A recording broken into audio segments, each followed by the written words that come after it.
Background: my grandparents have always been a big part of my life, as have the rest of my family. They had 5 children, including my father, and 13 grandchildren, 6 great-grandchildren. My grandparents are quite rich. They had 3 businesses until last year when my grandfather died. I am the child of my grandchildren and have always been very close to them. My grandma used to babysit me until I could go to kindergarten. I wrap Christmas presents for her every year. I decorate their house, and I worked at their bar on Fridays in college, no pay, as they are too old to do these things themselves. All this was offered to my cousins, but they never helped. My grandparents ran a show horse farm for over 40 years. It was what my father took with him and I quickly began to love. I used to go every weekend with my grandma up until high school when I started studying. Even though I don't ride horses anymore, my dad and I go to clean the stalls and look after the horses every week when my grandparents are away on trips. Usually once every 2 months. My grandparents were a huge part of my life.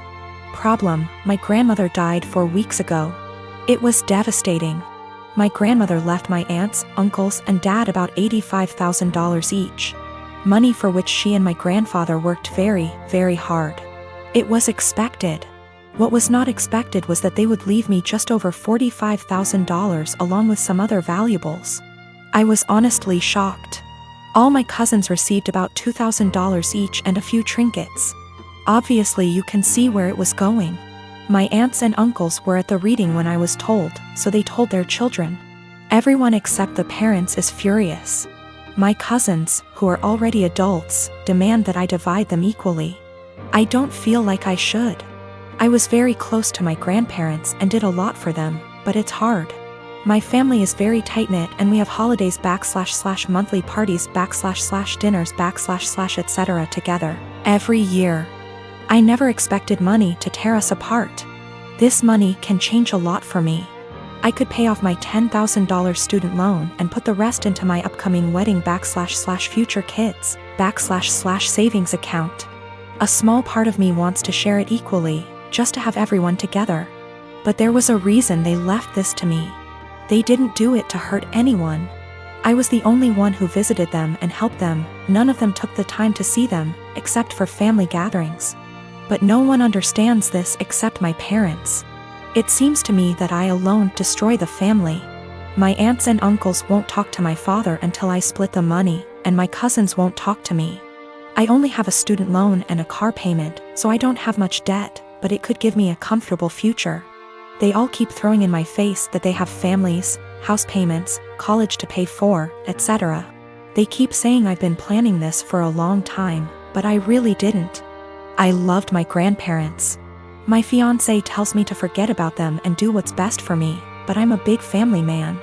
I don't want to split the money, that could really help me, but I feel like they can play with me, forcing me to choose between them and this.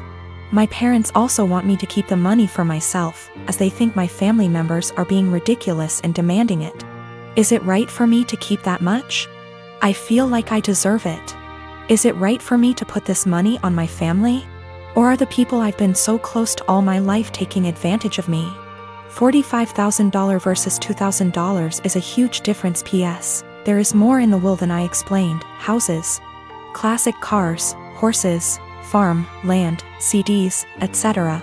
The cashback / checking accounts I was given is the only thing that seems to be a problem for everyone. I have inherited more money than my cousins. They demand that I divide it equally between them or never speak to them again.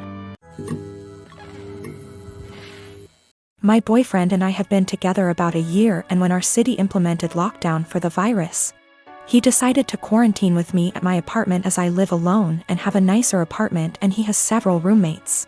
Mostly it has been going well, and thankfully we both still have jobs. Except in the first few weeks I started noticing that the bathroom floor was suddenly always wet around the toilet. The sink is across the room from the toilet, so it's unlikely to be from the sink. At first I thought it might be water, but soon realized that it was definitely pee. I asked boyfriend about it nicely, and he apologized and said sometimes he has bad aim. I asked him to try a little harder, and he said sure. The floor continued to be frequently spattered with piss. And a few weeks later I confronted him about it again because I think it's pretty gross to step in his pee several times a week. And it seems like an easy thing to fix. If he misses the toilet, I think the very least he could do is make sure to wipe it up with toilet paper or a Clorox wipe. The cleaning supplies even live in a cabinet directly over the toilet. He said sure, sorry, he would try to remember to do that. Another week has passed, and while maybe he's doing this sometimes, I've continued to step in splatters of his pee and wipe it off the floor and clean the floor several times a week. I thought about asking him to just pee into the bathtub or something instead, because I don't understand how you can pee on the floor by accident so often and not notice and not clean it up. Last night I got up to use the bathroom in the middle of the night and absolutely stepped in piss for the 12,312,301,298th time. I had it, and I didn't want to pick a fight or ask him again since it seems clear he can't or won't change. So I got one of my dog's wee pads from when he was a puppy, he is well trained now, and cut it up a bit and taped it down to make a sort of skirt or mat around the floor near the toilet to at least absorb the piss. Boyfriend saw this morning and is furious with me, saying that I'm calling him a dog, comparing him to an animal, etc. Honestly, I was not thinking that at all. I just was trying to be resourceful and solve the problem for myself since I don't like piss on my bathroom floor, and don't like stepping in it. I didn't feel like arguing about it anymore. And putting a material specifically meant to absorb pee around the area he keeps peeing on by accident seemed like a practical solution. I am a 17-year-old female, and I still live with my mom, my stepdad, and my two half-siblings, 5 and 7 year. My dad died when I was 5, driving me to the hospital. Mom didn't want to pay for an ambulance. He died in the crash and my leg and spine got busted up in a way that has left me needing a cane pretty much ever since. My stepdad's always been a little distant with me. He likes to make jokes about how I'm an early blooming black widow. I think he gets that from my mom, who blames me for my dad's death. I do too, it is my fault after all, so I don't push back on it. Anyway, the point is that with the current situation my parents are always looking for ways to get my half-siblings active and doing things without leaving the house, and have recently settled on scavenger hunts. I have no problem with this honestly.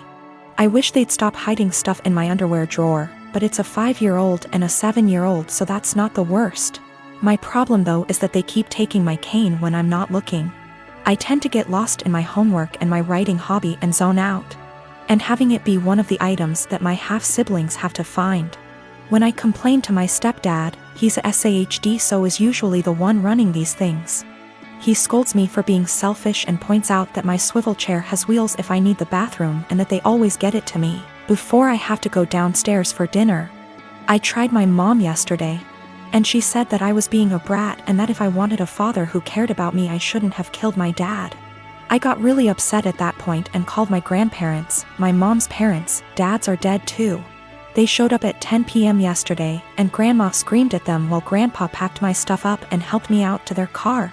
My mom's been blowing up my phone and email, calling me all sorts of names and accusing me of turning her family against her and trying to get her in legal trouble, since minors can't move out. And I can't help but think that maybe she's.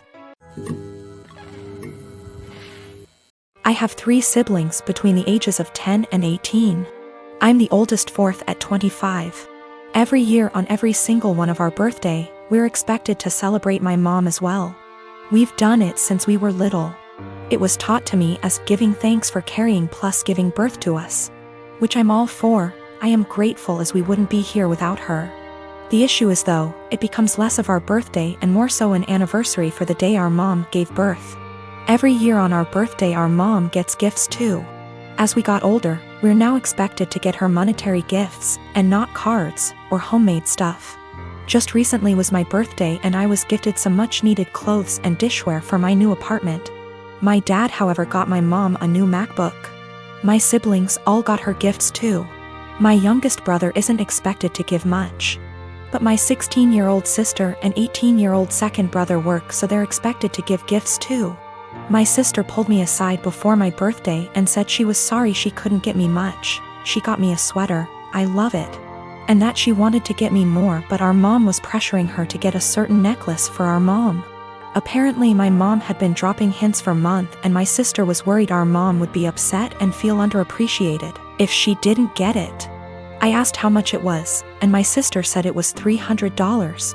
I honestly lost it on our mom and chewed into her later that afternoon when my mom opened her gifts after me. I think she's ridiculous for even wanting my sister to spend so much on a gift. Mom started crying and my dad kicked me out. Mom won't answer calls, but my aunt, mom's sister, called and said I was a POS for not respecting my mother and that I'm a selfish, narcissist child for being jealous of the gifts mom got. I thought I was in the right, but now I don't know. It's been over 2 weeks and mom won't answer my calls. She's been posting on Facebook inspiration quotes about letting go of the toxicity in your life, how blood doesn't equal family, and how hard it is to be a mother. Several family members, aunt, grandma, uncle, and 2 of my cousins, are replying to the posts and are very obviously directing vague comments at me about being a horrible daughter. What to think now because of how many people are on her side.